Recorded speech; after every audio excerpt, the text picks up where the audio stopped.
Леко съм глътнал бастуна, е така. Онлайн всички са много смели, наживо не баш. Зад клавиатурата всеки геройства, наживо не баш. Добре дошли в света на клавиатурните нинджи.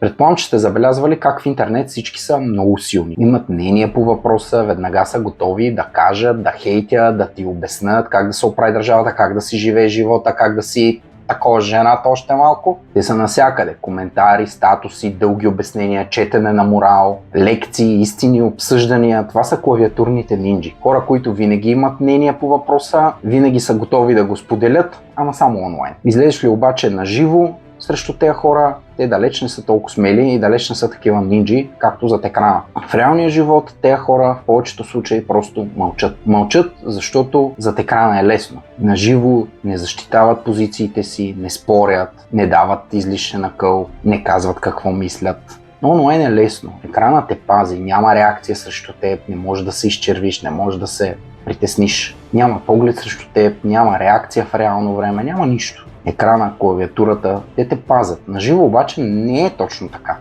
Наживо имаш човек срещу тебе, който има мнение, който най-вероятно ще те оборва с факти и ти трябва моментално да кажеш нещо. Не можеш да чакаш, да прочетеш, да видиш, да провериш или каквото и да било.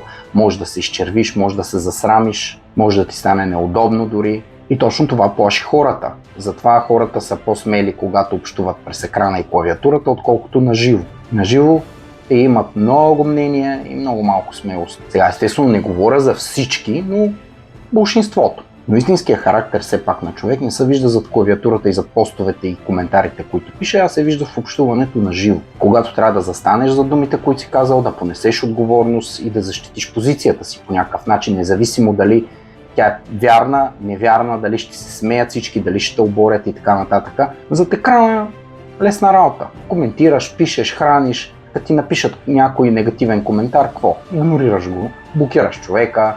Няма значение, екранът те пази, никой не те вижда. В повечето случаи никой не знае кой си, къв си, що си, дебел ли си, грозен ли си, кривозъб ли си, къв си. Ти си ставам един акаунт с едно мнение. Може да хейтиш, може да псуваш, може да се правиш на много оборотен, на много интересен. Няма никакво значение. Това са хората, които ни вбесяват, като им четем в коментарите, карат ни да псуваме, правят се неинтересни, търсят ни къде сме да дойде да ни бият. Знаете за какво става на въпрос. Само че, драги мои, не бъдете нинджи клавиатурни, не се крийте зад клавиатурата, излизайте пред хората, казвайте си мнението пред хората. Зад екрана всеки може. Зад акаунт всеки може. Зад фейк акаунт още повече всеки може. Важното е комуникацията на живо. Това е моето мнение, вашето сигурно е различно. Напишете го в коментарите, бих се радвал даже да направим някой лек дебат. Това е от мен, айде чао!